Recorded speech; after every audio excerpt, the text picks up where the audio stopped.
My name is Alara, and I'm 8 years old. Nobody believes me when I tell them what I can do, what I've seen, or what I know in my heart to be true. Adults smile at me with that look, the one that says they think I'm just a child with an overactive imagination. They pat my head and tell me to run along and play, but I'm not making things up. I never have been. I know I can save her. I know I can save Miss Morgana. Everyone in Noctum pretends not to see her. They walk past her in the twisted cobblestone streets, their eyes sliding away like water off glass. She lives in the forgotten corner of the old district, where the gaslight lamps flicker and die before they should, where shadows pool thick as oil between the ancient buildings. Her clothes are torn and faded, hanging off her thin frame like ghosts of better days. But it's her eyes that haunt me. Those frightened, hunted eyes that never stop searching, always looking over her shoulder as if death itself is breathing down her neck. I started noticing her about 6 months ago. I would see her shuffling through the market square just before dawn, when the vampire city was at its quietest, when most of the nightwalkers had retreated to their sanctuaries and the few humans like us were just beginning to stir. She would gather the scraps that vendors left behind, wilted vegetables, stale bread, anything she could find. Her hands would shake as she tucked them into her ragged bag, and she would glance around constantly, terrified, as if expecting something terrible to happen at any moment. Nobody helped her. Nobody even acknowledged her existence. And that broke something inside me. You see, Noctum isn't like other cities. It's a place where darkness reigns eternal, where the moon hangs perpetually in a purple-black sky, and where vampires don't just exist in stories, they rule. The great spires and Gothic towers stretch toward that unchanging moon like fingers trying to claw their way to something better, something purer. But there's no escape from what this place is. Humans live here too, yes, but we live in the cracks, in the margins, existing only because we're useful or because we're beneath notice. My mother works in one of the blood houses, not as a donor, thank the stars, but as a keeper. She maintains the records, ensures the willing donors are treated fairly, makes sure everything runs according to the ancient laws. She tells me it's honest work, that the vampire lords of Noctum are civilized, that they've evolved beyond the monsters from the old tales, and maybe that's true for some of them, but I've seen the darkness in this city. I've felt it pressing against my skin like cold hands. I live with my mother in a small apartment above an apothecary shop. The owner, Mr. Thaddeus, is kind to us. He lets my mother pay rent late when times are hard, and sometimes he gives me peppermints when I help him organize his bottles and jars. The apartment isn't much, just 2 rooms with thin walls and a window that looks out over the eternal garden, a park filled with night-blooming flowers and silver-barked trees that never see sunlight. But it's home, and it's safe, and that's more than many can say in Noctum. I first spoke to Miss Morgana on a rainy evening, if you can call it rain. In Noctum, the rain is different. It falls cold and strange, with a faint luminescence, as if the sky itself is weeping liquid moonlight.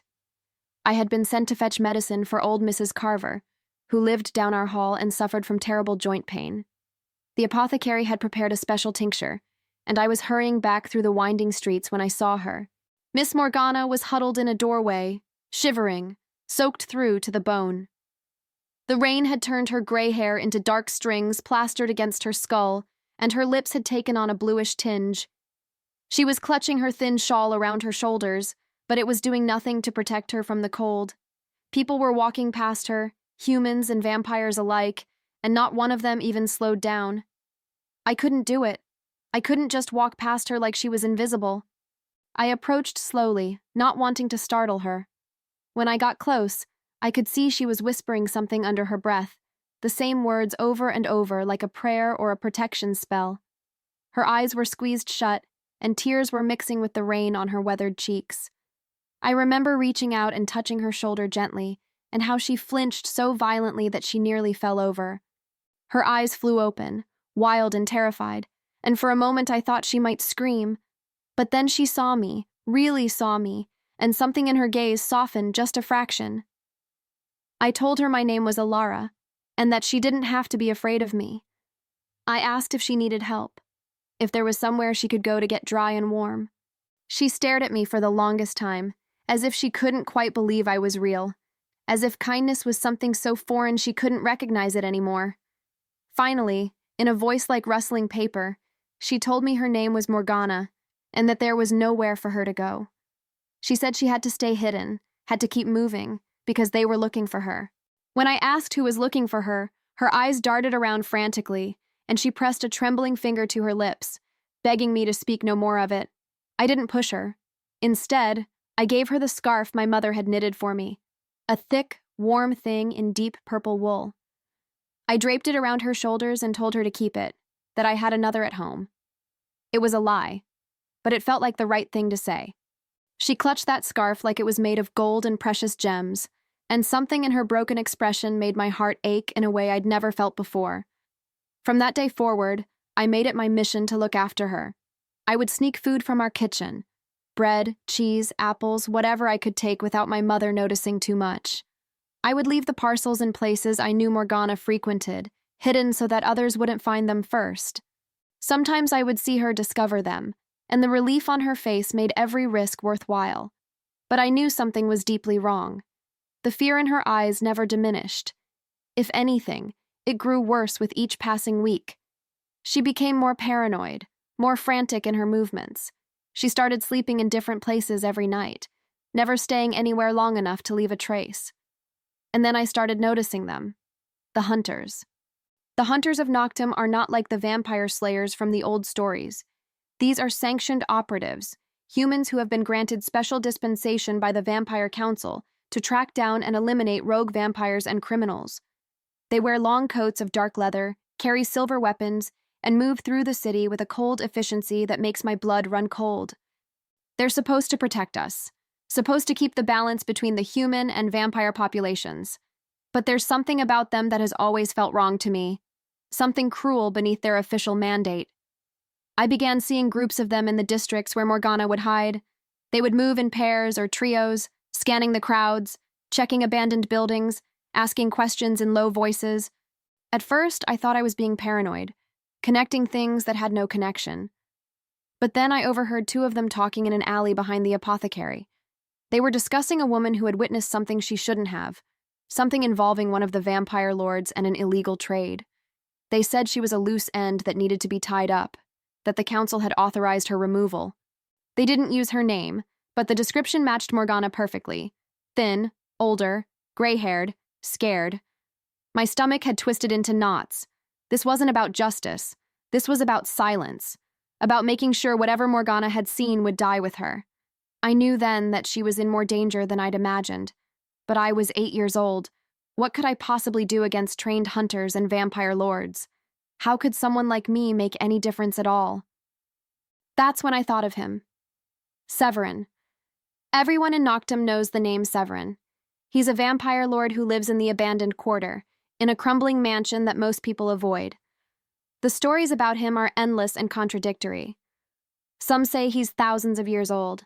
Others claim he's barely a century. Some say he's a ruthless killer who has slaughtered hundreds. Others whisper that he's the only vampire in the city who still possesses something resembling a conscience. The one thing everyone agrees on is that he's dangerous, unpredictable, and best left alone. I had seen him only once before, from a distance, during the Festival of Eternal Night, a celebration the vampires hold every few months to mark the turning of some ancient calendar I don't fully understand. He had been standing apart from the others, watching the festivities with an expression of profound boredom and disdain. Even from far away, I could see how different he was. While the other vampires preened and socialized, dressed in elaborate finery and dripping with jewels, Severin had worn simple black clothing and kept to the shadows. His presence had seemed to create a bubble of space around him. Other vampires had given him a wide berth, and humans had instinctively avoided looking directly at him. But what I remembered most were his eyes. Even across the crowded square, I had felt the weight of his gaze when it briefly swept over the area where I stood with my mother. They were the color of fresh blood, deep crimson with flecks of darker red, and they held a terrible intelligence and sadness that seemed completely at odds with the monster everyone claimed he was. The idea came to me late one night as I lay in my bed, listening to my mother's soft breathing in the next room. If the hunters were after Morgana, and if she had information that powerful vampires wanted to bury, then maybe the only way to save her was to find someone even more powerful, someone who existed outside the normal hierarchy of Noctum. Someone like Severin. It was insane, of course. I knew that even as the plan took shape in my mind. What would a vampire lord care about the fate of one frightened human woman? Why would he listen to a child? But I couldn't shake the feeling that there was something different about Severin, something that set him apart from the others. Maybe it was wishful thinking, maybe it was desperation, but it was the only thread of hope I had to grasp. The next evening, I told my mother I was going to play at my friend Nessa's house. It was a lie, and I felt terrible about it, but I couldn't tell her the truth. She would have locked me in our apartment and never let me out if she knew what I was planning. I waited until she left for her shift at the Bloodhouse. Then I slipped out into the perpetual twilight of Noctum's streets. The abandoned quarter lies on the eastern edge of the city, where the buildings grow older and more decrepit, where the gaslight lamps have long since stopped functioning, and where even most vampires don't venture without good reason. The streets there are cracked and broken, with weeds pushing up through the stone. Windows are dark and empty like dead eyes. Doors hang off their hinges. The air itself feels heavier there, thick with the weight of forgotten years and accumulated darkness. I had brought a small lantern with me, one of the phosphorescent kind that runs on crystallized moonlight, a common tool in Noctum. Its pale blue glow pushed back just enough of the shadows to let me see where I was going. Every sound seemed magnified in that desolate place. The scuff of my shoes on stone, the distant drip of water, the occasional scratch and skitter of rats in the walls. Severin's mansion was easy to find. It was the largest structure in the abandoned quarter, a Gothic monstrosity with towers and turrets and elaborate stone carvings worn smooth by time. The iron gates stood open, hanging askew on rusted hinges. The garden, once probably magnificent, had become a wild tangle of thorny vines and death-black roses. A long path led to the front entrance, lined with broken statues of angels with their faces worn away. I stood at those gates for a long time, my heart hammering so hard I thought it might burst from my chest. Every instinct I had screamed at me to turn around, to run back to safety, to forget this foolish plan. But then I thought of Morgana's terrified eyes, of her shaking hands, of how no one else in the entire city cared whether she lived or died. And I thought of how I'd told myself I could save her, how I'd made that promise in my own heart. So I walked through those gates and down that path, my lantern held high, my footsteps echoing in the stillness. The front door was massive, carved from dark wood and decorated with intricate patterns of twisted vines and strange symbols. I raised my small fist and knocked 3 times. The sound seemed to die almost immediately, swallowed by the oppressive silence. I waited, my breath coming in short, sharp gasps. Nothing happened. I knocked again, harder this time, putting all my fear and determination into those strikes. The door swung open so suddenly that I jumped back with a startled cry. There was no one there. The entrance hall beyond stood empty, lit by a few scattered candles that cast more shadows than light. A grand staircase swept upward into darkness. The air smelled of old wood, dust, and something else. Something sweet and copper-like that I couldn't quite identify. I called out, asking if anyone was home, if Severin was there. My voice sounded tiny and insignificant in that vast space, like a mouse squeaking in a cathedral. The silence that followed was absolute, so complete that I could hear the blood rushing in my own ears. Then, from somewhere above me in the darkness, a voice spoke. It was soft, cultured, with an accent I couldn't place, something ancient and foreign. The voice asked what a child was doing in his home, whether I was lost, whether I had come to dare myself to enter the monster's lair as some kind of game. I spun around, trying to find the source of the voice, but I saw nothing. I called out that I wasn't playing a game, that I needed help, that someone was in danger, and I didn't know where else to turn. I said I was looking for Severin, and that I knew he was there, and that I wouldn't leave until he listened to me. The silence stretched out again, so long that I began to think he had simply left, dismissing me as beneath his notice. But then I felt it, a presence, moving through the darkness with impossible silence. The temperature in the hall seemed to drop, and the candle flames flickered and bent as if pushed by an invisible wind. He materialized out of the shadows at the top of the staircase so smoothly that it seemed like the darkness had simply condensed into his form. Severin looked down at me, and I finally saw him clearly for the first time. He was tall and slender, with pale skin that seemed to glow faintly in the candlelight, the kind of pallor that comes from centuries without sunlight. His features were sharp and aristocratic, with high cheekbones and a jaw that looked like it had been carved from marble. His hair was long and black, falling past his shoulders in a straight, glossy cascade. He wore a simple black shirt and pants, old-fashioned in cut but impeccably maintained. But it was his eyes that captured me, just as they had from across the festival square, deep crimson, the color of fresh blood, holding an intelligence and intensity that made me feel like he could see straight through to my soul. He descended the stairs slowly, each movement precise and controlled, like a predator deciding whether its prey was worth the effort. When he reached the bottom, he stood there studying me, his head tilted slightly to one side in a gesture that seemed almost curious. He told me I was either remarkably brave or remarkably foolish to come to his home alone, especially after dark. He said most children in Noctum were taught from birth to fear his name, to avoid the abandoned quarter at all costs. He asked me why I was different, what made me think approaching him was a good idea. I swallowed hard, trying to steady my voice. I explained that I needed help, that there was a woman named Morgana who was in terrible danger, that the hunters were after her because she'd seen something she shouldn't have. I told him that no one else in the city cared, that no one would help her, and that I thought maybe, he might be different from the others. Maybe he would care where others wouldn't. Something flickered across his face when I mentioned Morgana's name.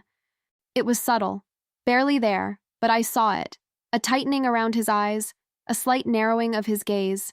He asked me how I knew about Morgana, what my connection was to her, why I cared about the fate of some homeless woman that the rest of the city had abandoned. I told him the truth. I told him about seeing her in the rain, about the fear in her eyes, about how I couldn't just walk past someone who was suffering. I told him that I'd been bringing her food and trying to help her, but that I knew it wasn't enough, that the danger she was in was bigger than anything I could handle alone. I explained about overhearing the hunters, about their plans to silence her permanently. Severin listened without interrupting, his expression unreadable. When I finished, he was quiet for a long moment, those crimson eyes studying me with an intensity that made me want to look away but somehow couldn't. Finally, he spoke again. He told me that getting involved in the affairs of the Vampire Council was dangerous, that even he had to be careful about which battles he chose to fight. He said that Morgana had witnessed something involving Lord Cassius, one of the most powerful and ruthless vampires in Noctum, and that crossing Cassius was tantamount to signing one's own death warrant. He asked me if I understood what I was asking of him, whether I grasped the magnitude of the danger. I felt tears burning at the corners of my eyes, but I refused to let them fall. I told him I understood perfectly well. I told him I knew I was just a child, that I had no power and no influence, that I probably seemed ridiculous standing there demanding that an ancient vampire risk himself for a stranger. But I also told him that Morgana was going to die if someone didn't help her, and that I couldn't live with myself if I didn't try everything possible to save her. Then I said something that I don't know where it came from, words that seemed to bypass my conscious mind and come from somewhere deeper. I told him that I thought he remembered what it was like to care about something, to feel something beyond the cold efficiency of immortal existence. I told him that I'd seen it in his eyes at the festival, that terrible sadness that suggested he wasn't as heartless as everyone believed. I said that maybe helping Morgana couldn't change what he was, but maybe it could remind him of what he'd once been. The silence that followed was crushing. Severin's expression had gone completely cold, frozen into a mask of aristocratic disdain. For a horrible moment, I thought I'd gone too far, that I'd insulted him beyond forgiveness. I thought he might strike me down where I stood, or throw me out into the night, or worse. But then, slowly, something shifted in his face. The cold mask cracked, just slightly, and what I saw beneath it made my breath catch. There was pain there, old and deep, the kind of pain that comes from carrying wounds for so long they become part of your identity. And beneath the pain, something else, something that might have been hope, or curiosity, or the faintest ember of the humanity he'd lost centuries ago. He told me I was far too perceptive for a child my age, and that such perceptiveness would likely get me killed one day if I wasn't careful. But he also said that perhaps I was right. Perhaps he did remember what it was like to care, and perhaps that memory was worth acting upon, just this once. I felt hope surge through me so powerfully that my knees nearly buckled. I asked if that meant he would help, if he would protect Morgana from the hunters and from Lord Cassius. He raised one elegant hand in a gesture that was half warning, half acknowledgement. He explained that the situation was more complicated than I understood. The hunters had already moved on Morgana earlier that day. They had captured her and taken her to Blackstone Tower, an ancient fortress on the northern edge of the city that served as both a prison and an execution site for those who ran afoul of the Vampire Council. If Morgana was indeed already there, then time was of the essence. The council had likely already set a date for her execution, and once that process began, even he would have difficulty stopping it. My heart sank. The tower. I knew about Blackstone Tower. Everyone in Noctum did.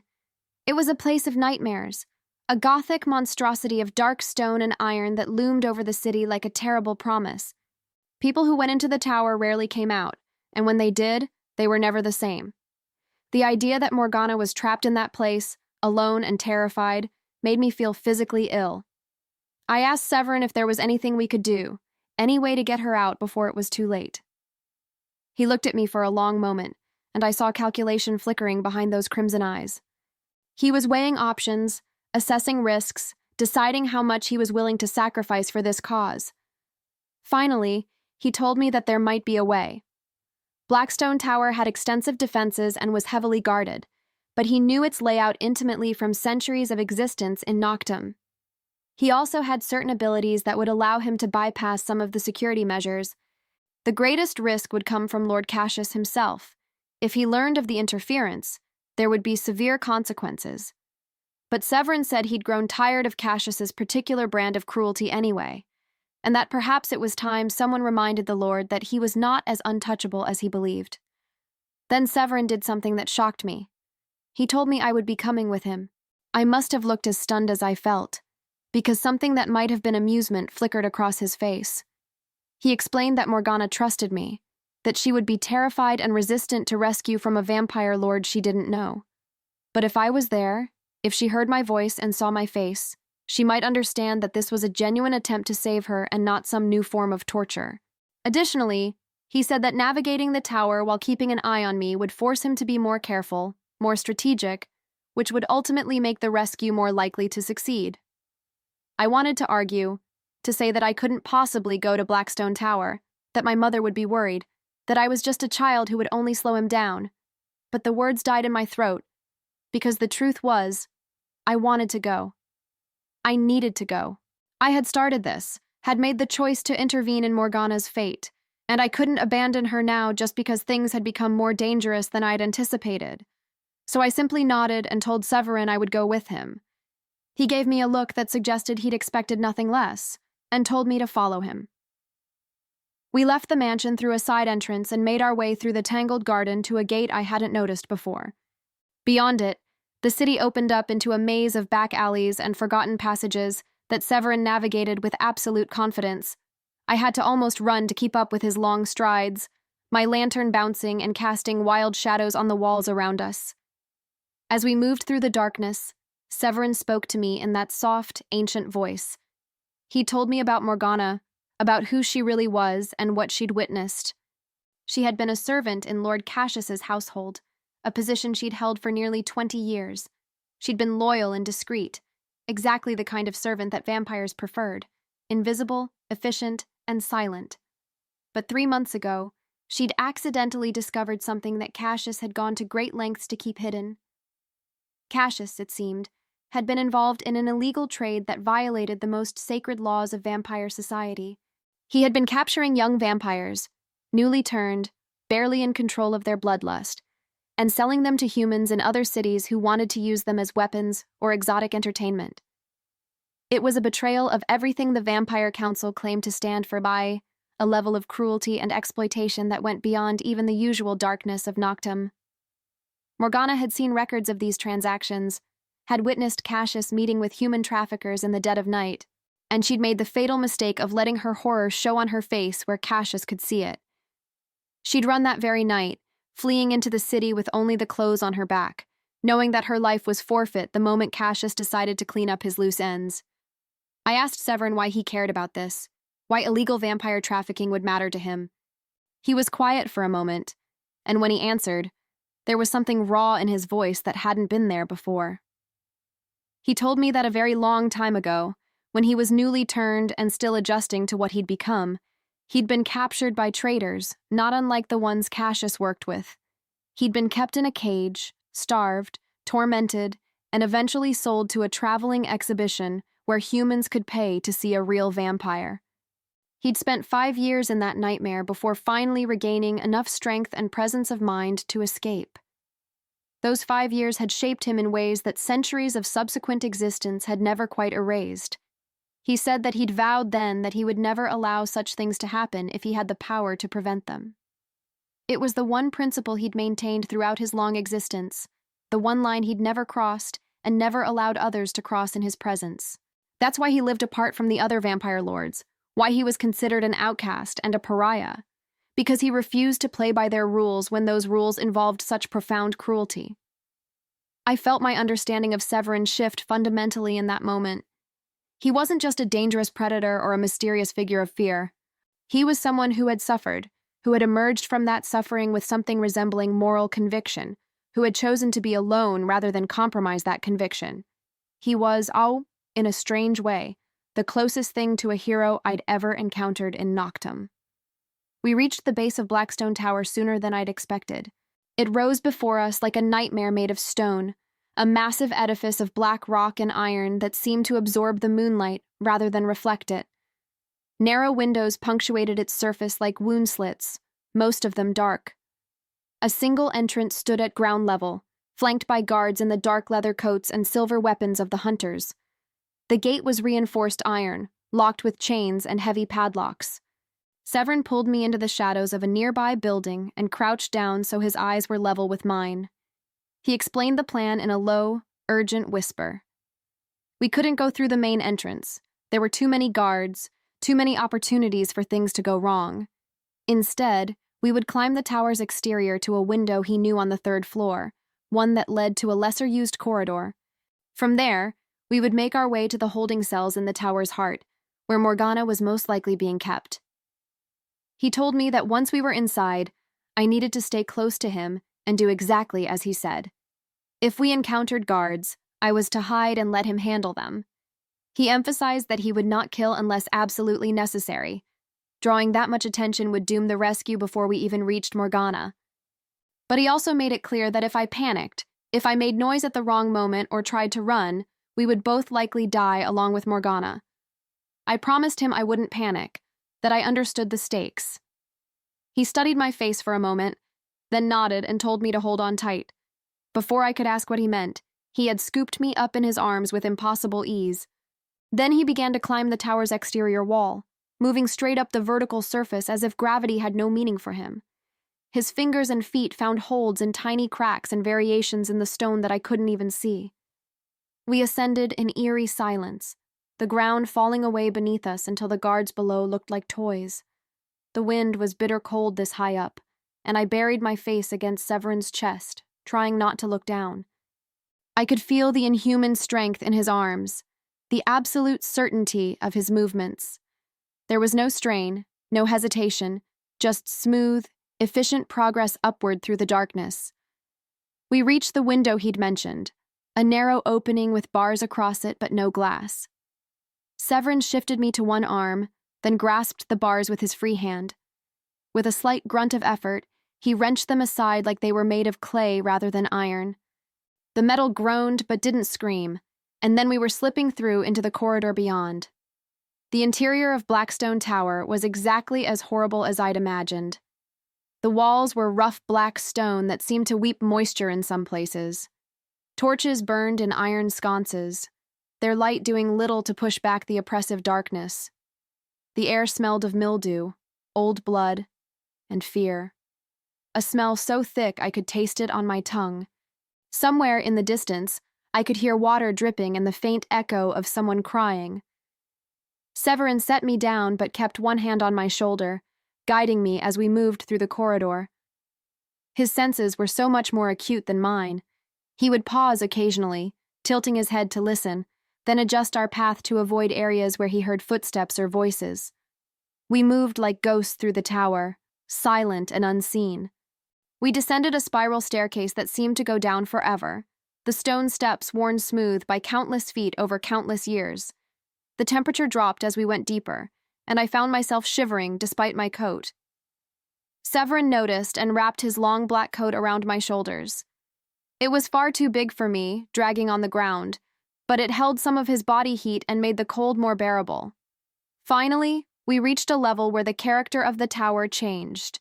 The corridors here were lined with heavy wooden doors reinforced with iron. Each door had a small barred window at eye level and a slot near the bottom for passing food and water. This was the cell block, where prisoners were kept awaiting judgment or execution. Severin moved from door to door, peering through the small windows, his face set in concentration. I followed close behind, my heart pounding so hard I was sure the guards would hear it. Most of the cells appeared empty, but occasionally I would glimpse a figure huddled in the darkness. Other prisoners, other people who had run afoul of the vampire lords.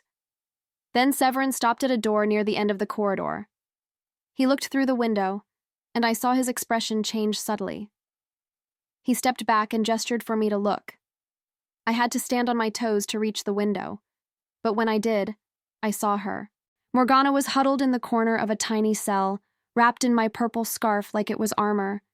She was rocking slightly, her lips moving in that same endless whispered prayer I'd seen before. Her face was bruised, and there were cuts on her hands and arms. They'd hurt her. They'd taken this frightened, gentle woman and hurt her. Rage flooded through me, hot and pure. I wanted to scream, to call out to her, to tear down the door with my bare hands. But Severin's hand clamped gently but firmly over my mouth, and he shook his head once, sharply. He was right. We couldn't alert the guards. Not yet. He knelt down beside the lock and withdrew a small set of tools from his pocket. I watched in fascination as his long fingers worked the mechanism with practiced skill. There was something almost hypnotic about the precision of his movements, the absolute confidence with which he manipulated the ancient lock. Within moments, I heard a soft click, and the door swung open a fraction.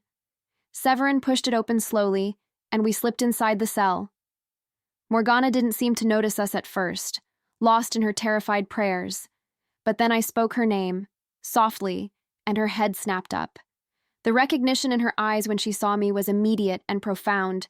She started to cry out, but Severin moved with inhuman speed, his hand covering her mouth before any sound could escape. He spoke to her in that soft, cultured voice, telling her that we were there to help her, that we were going to get her out, but that she needed to stay absolutely silent or we would all be killed. I could see the terror in Morgana's eyes as she looked at Severin, the instinctive fear that any human would feel seeing a vampire lord this close. But then her gaze shifted to me, and she saw me nodding, encouraging her, and something in her relaxed just slightly. She nodded against Severin's hand, and he slowly removed it. Morgana's voice was barely a whisper as she asked if this was real, if we were truly there to save her. I told her yes, that I'd promised myself I would help her, and I wasn't going to break that promise. I explained that Severin knew what she'd witnessed, that he believed what Cassius was doing was wrong, and that he was risking everything to get her out of the tower. Something profound happened in that moment. Morgana looked at Severin, really looked at him, and I saw understanding dawn in her expression. She asked if he was the same Severin who had testified against the trafficking cartels 200 years ago, who had been censured by the Vampire Council for his interference. Severin seemed surprised that she knew this, but he nodded slightly. Morgana told us that she'd heard stories about him when she first came to Noctem, tales of a vampire lord who refused to participate in the cruelties that the others considered normal. She said she'd always thought those stories were just myths, wishful thinking about a monster with a conscience.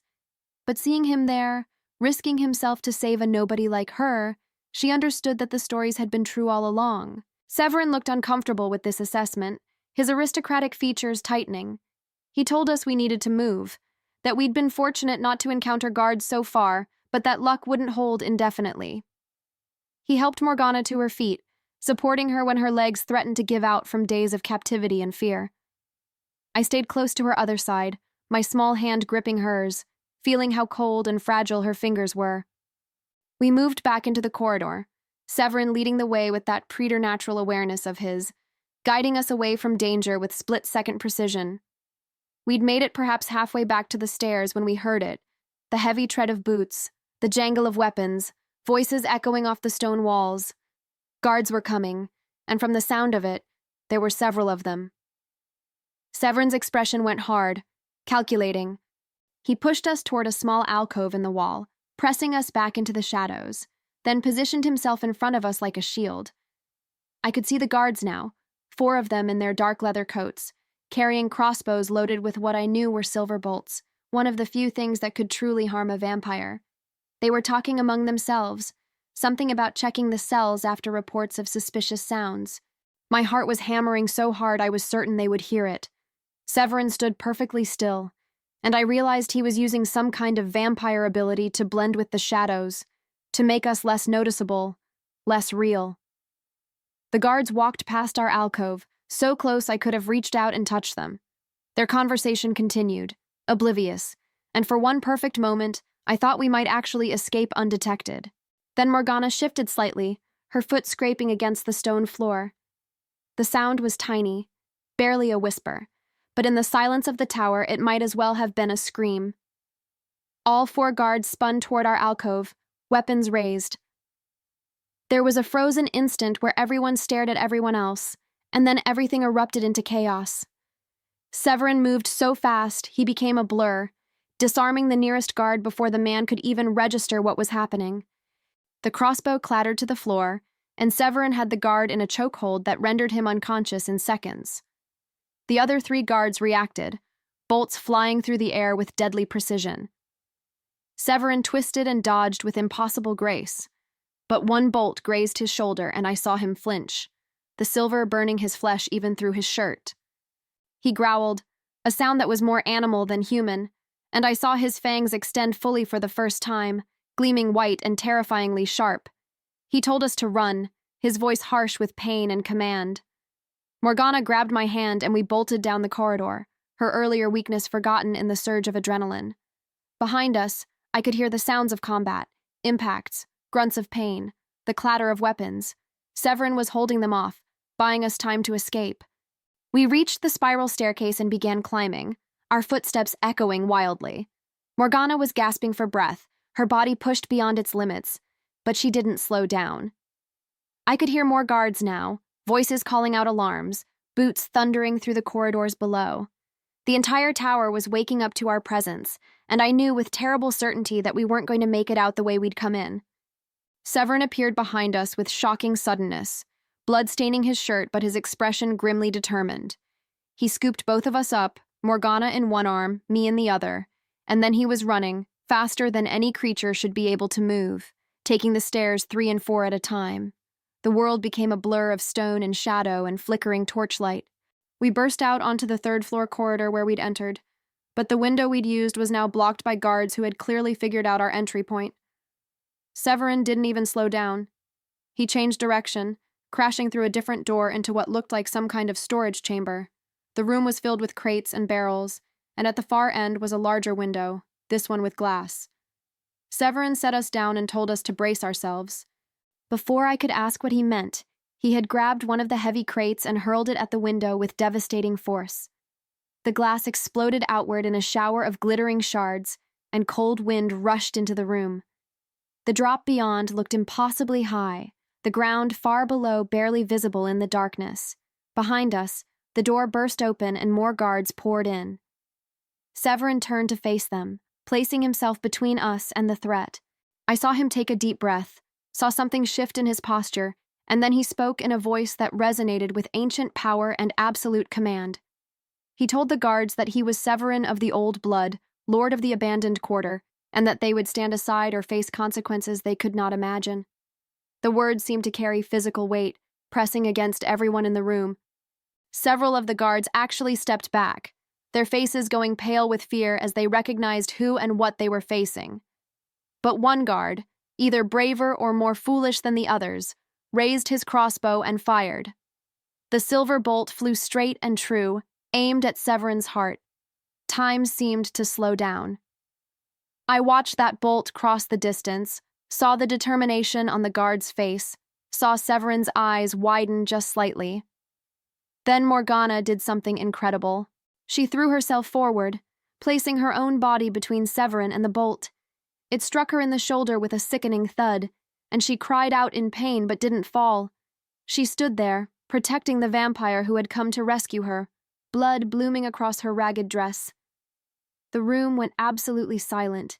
Even the guards seemed shocked by what had just happened. Severin's face transformed into something terrible. Rage and anguish and disbelief all mixed together.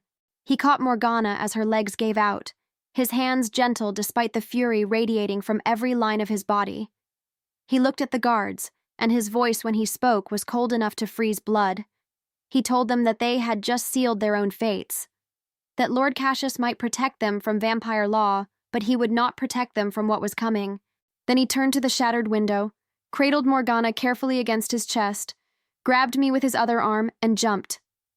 We fell into the darkness, the tower walls rushing past, the ground rising up to meet us with terrible speed. I wanted to scream but couldn't find my breath. The wind tore at my clothes and hair, and I was certain we were all about to die. But Severin twisted in midair, landing on his feet with an impact that I felt through my entire body, but that somehow didn't hurt. The ground beneath him cracked from the force, but he absorbed it all, keeping Morgana and me safe in his arms.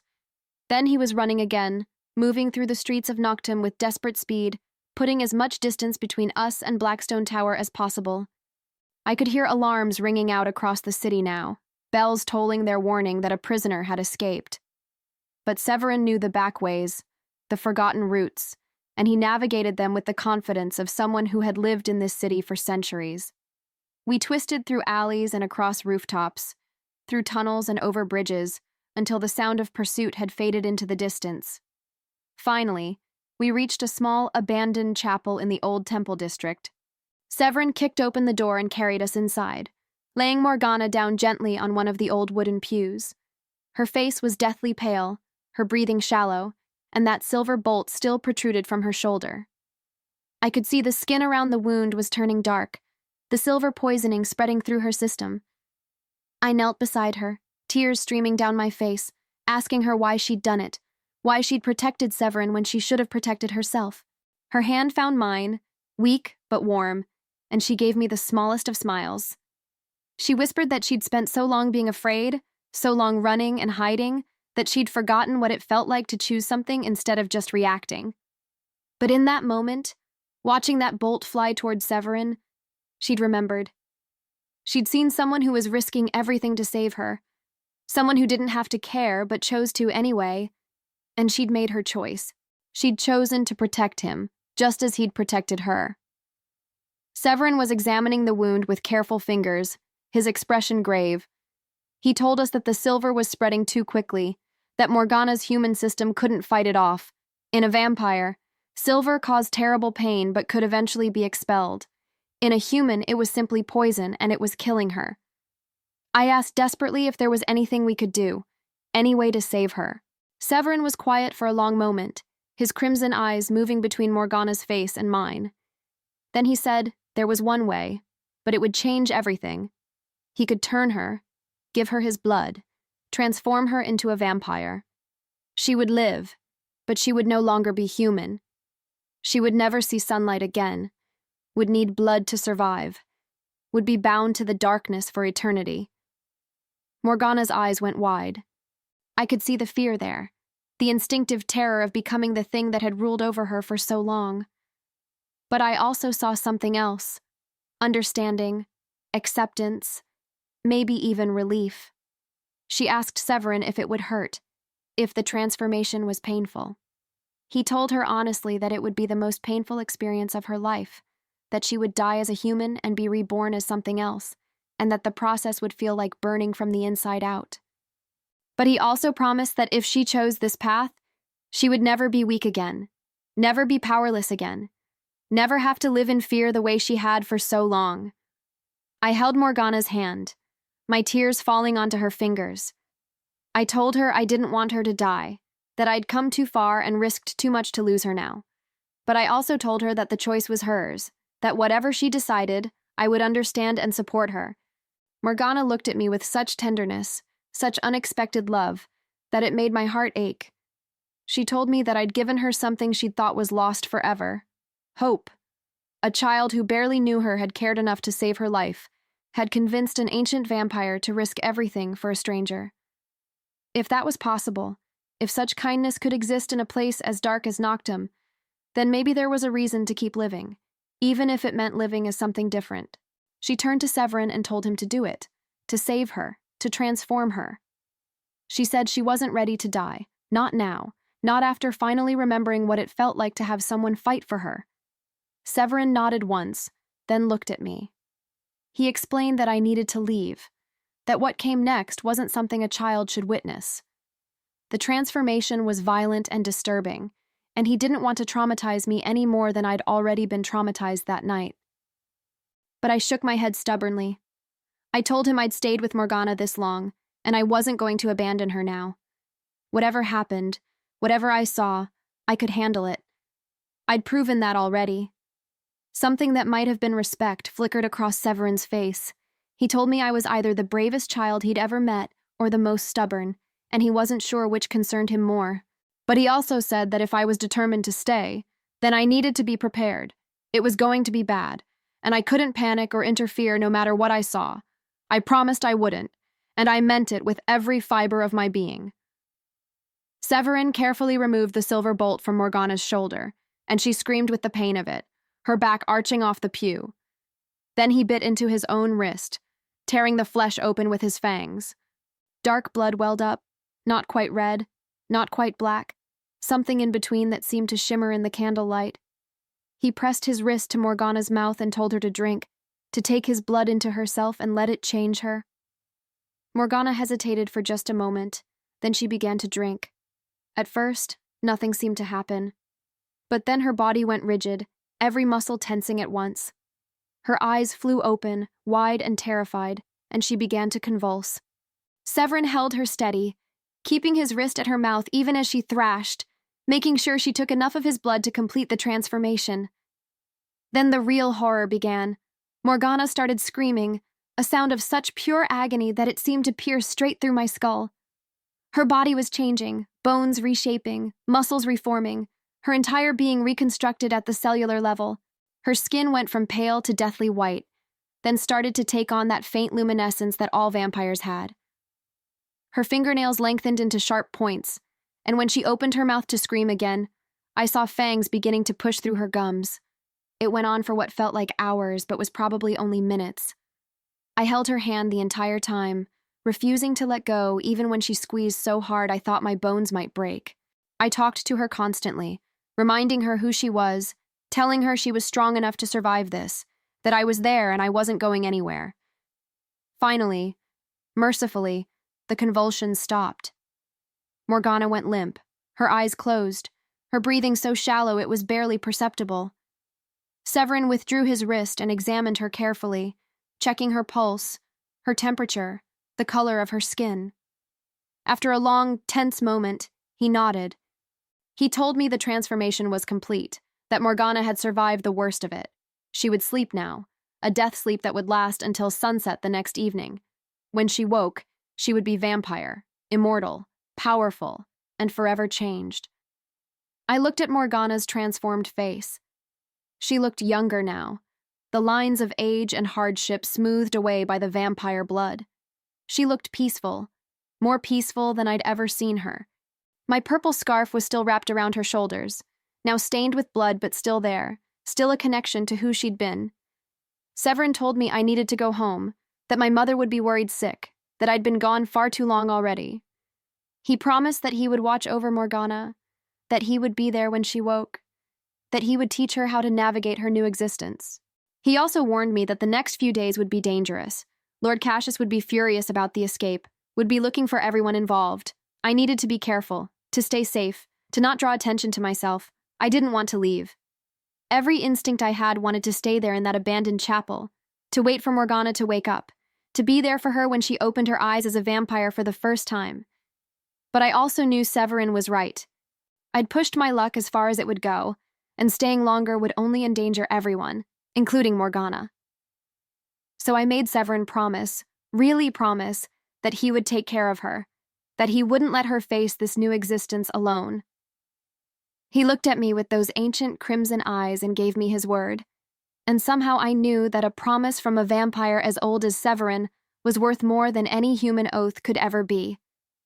I leaned down and kissed Morgana's forehead, whispering that I would see her again, that this wasn't goodbye. Then I left the chapel and made my way through the pre-dawn streets of Noctum, heading toward home.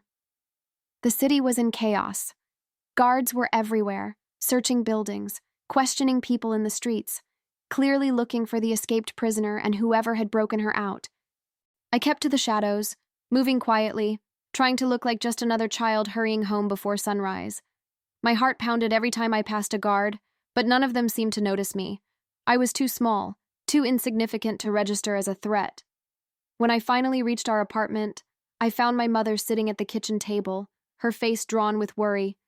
The moment she saw me, she burst into tears and pulled me into a crushing embrace. She demanded to know where I'd been, why I hadn't come home, whether I had any idea how terrified she'd been. I told her a lie, the first real lie I'd ever told my mother. I said I'd been at Nessa's house and we'd lost track of time. And then it had gotten too late to walk home safely, so I'd stayed the night. I apologized over and over, promised I'd never worry her like that again, felt the guilt of my deception burning in my chest. My mother held me for a long time, and I could feel her shaking with relief. She told me that the city was dangerous right now, that there had been some kind of incident at Blackstone Tower and the guards were on high alert. She made me promise I would stay close to home for the next few days, that I wouldn't go wandering off on my own. I promised, and this time I meant it. I'd done what I'd set out to do. I'd saved Morgana. The cost had been higher than I'd imagined, and the consequences were still unfolding. But she was alive. Changed, yes, but alive. I went to my room and collapsed on my bed, exhaustion crashing over me like a wave, but I couldn't sleep. My mind kept replaying everything that had happened. The climb up the tower, the cell, the escape, Morgana taking that bolt, the transformation. I kept seeing Severin's face when Morgana had protected him, that mix of shock and something that looked almost like wonder, as if he'd forgotten that anyone could care enough to sacrifice themselves for him. The next day passed in a blur. My mother kept me close, worried about the unrest in the city. I could hear the news from the street vendors and gossips. A prisoner had escaped from Blackstone Tower, aided by an unknown vampire. Lord Cassius was furious, had ordered a full investigation, was offering a reward for any information about the incident. The hunters were being questioned about how they'd allowed such a breach in security, but there was no mention of who the prisoner had been or why she'd been held. No mention of vampire trafficking or illegal activities by the vampire lords. Whatever Morgana had witnessed, whatever truth she'd carried, it remained buried beneath layers of official silence. I waited anxiously for sunset, counting down the hours until Morgana would wake. When evening finally came, I told my mother I needed to run an errand for Mr. Thaddeus at the apothecary. She was reluctant to let me go, but I promised I would be quick and careful, and eventually she relented. I made my way back to the old temple district, to the abandoned chapel where I'd left Morgana and Severin. My heart was pounding as I approached the door, unsure of what I would find inside. Would Morgana be awake? Would she be okay? Would she even remember me?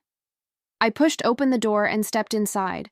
The chapel was empty, or at least, it appeared to be. But then I heard a voice, familiar but different, calling my name. I turned, and there she was. Morgana stood in the shadows near the altar, and she was transformed in every sense of the word. She looked young, no more than 30, with smooth pale skin and eyes that had turned from watery gray to a brilliant amber color. She wore new clothes. Someone, probably Severin, had found her a simple but elegant dress in deep green.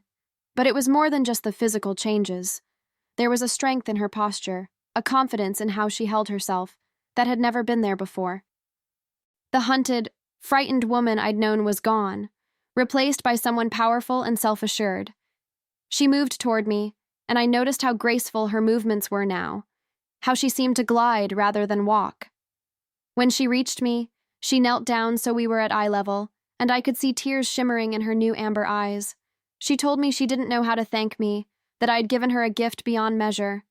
Not just her life, but a new life, one without fear, without weakness, without the constant terror that had defined her existence for so long.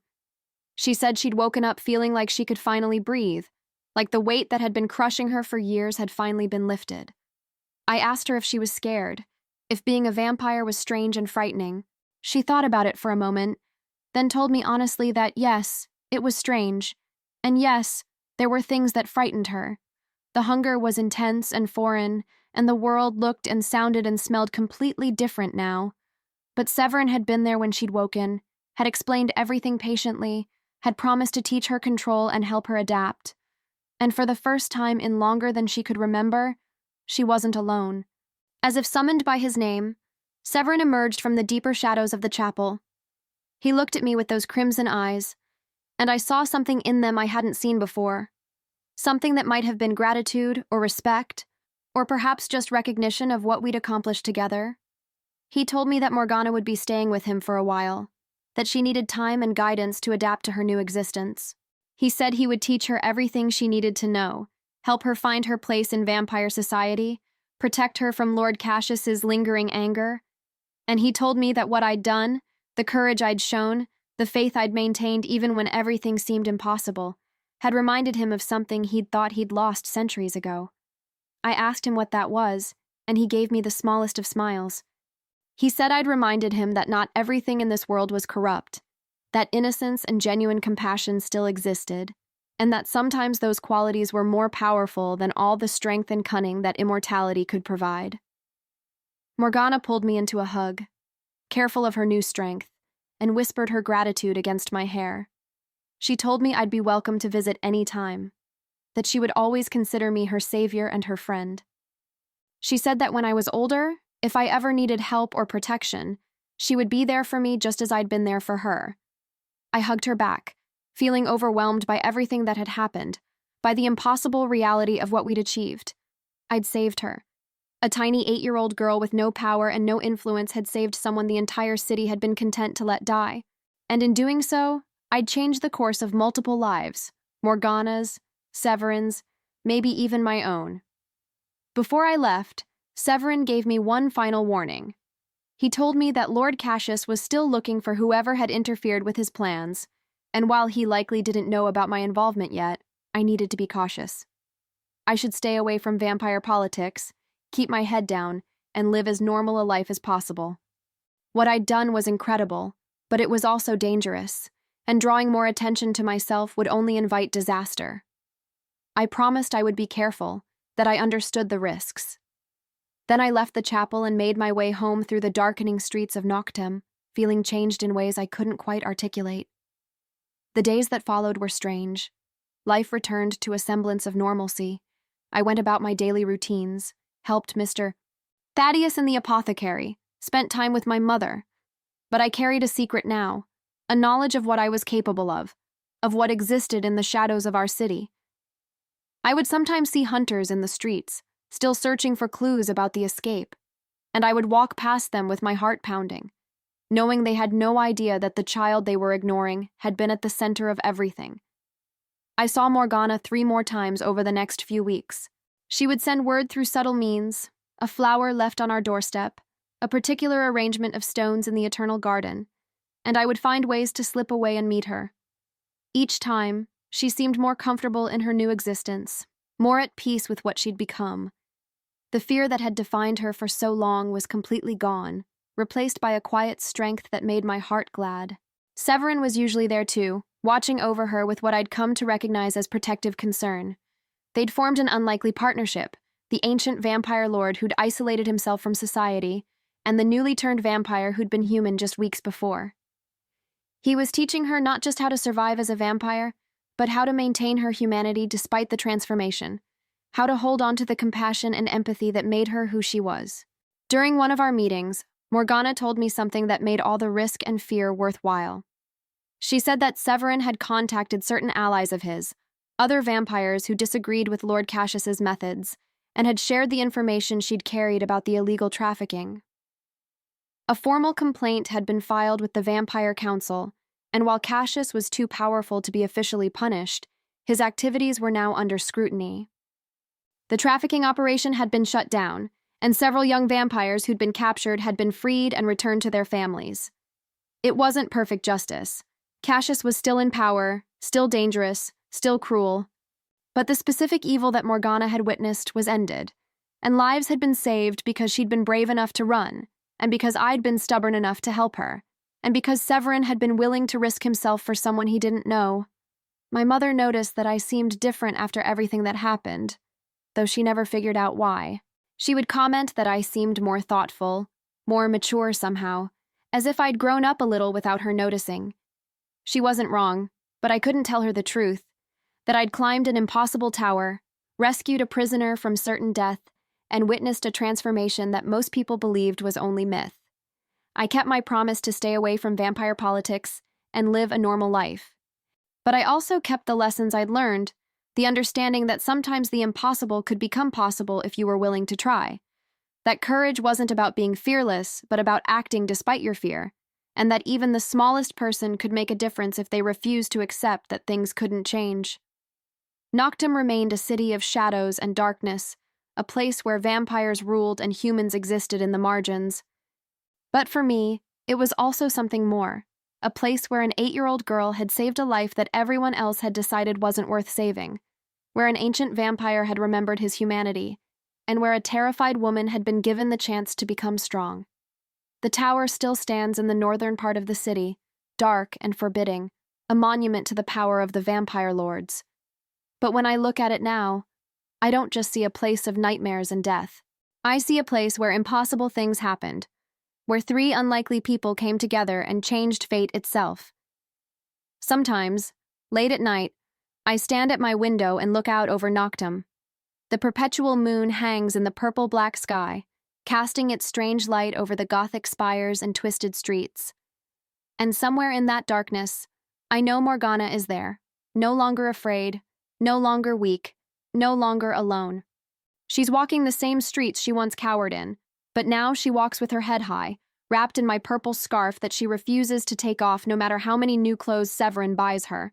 And Severin is there too, the vampire who everyone feared but no one understood, who'd been alone for centuries, but who now has someone to protect and teach.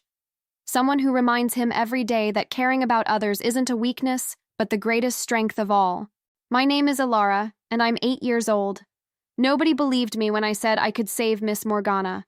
But I did save her, and in saving her, I saved something in Severin too, something he'd thought was lost forever. I learned that courage and faith can challenge the impossible, even in a city of vampires and shadows and fears that seem eternal. The Tower of Blackstone is silent now, its bells no longer tolling alarms. The streets have returned to their usual rhythms. But I know the truth that lives beneath the surface of normalcy, that one child's determination to help a stranger changed the course of multiple lives, that kindness can exist even in the darkest places, and that sometimes the smallest light can push back the deepest shadow. I still bring food to the forgotten corners of Noctum, still help those that others ignore, because I learned something that night in the tower, something that I'll carry with me for the rest of my life. We all have the power to save someone, to make a difference, to refuse to accept that suffering is inevitable. It doesn't matter how small we are, or how young we are, or how powerless we feel.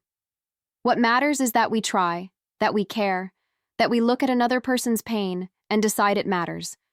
Miss Morgana, though I suppose I should call her Lady Morgana now, once told me that I gave her hope when she'd forgotten what hope felt like. But the truth is, she gave me something too.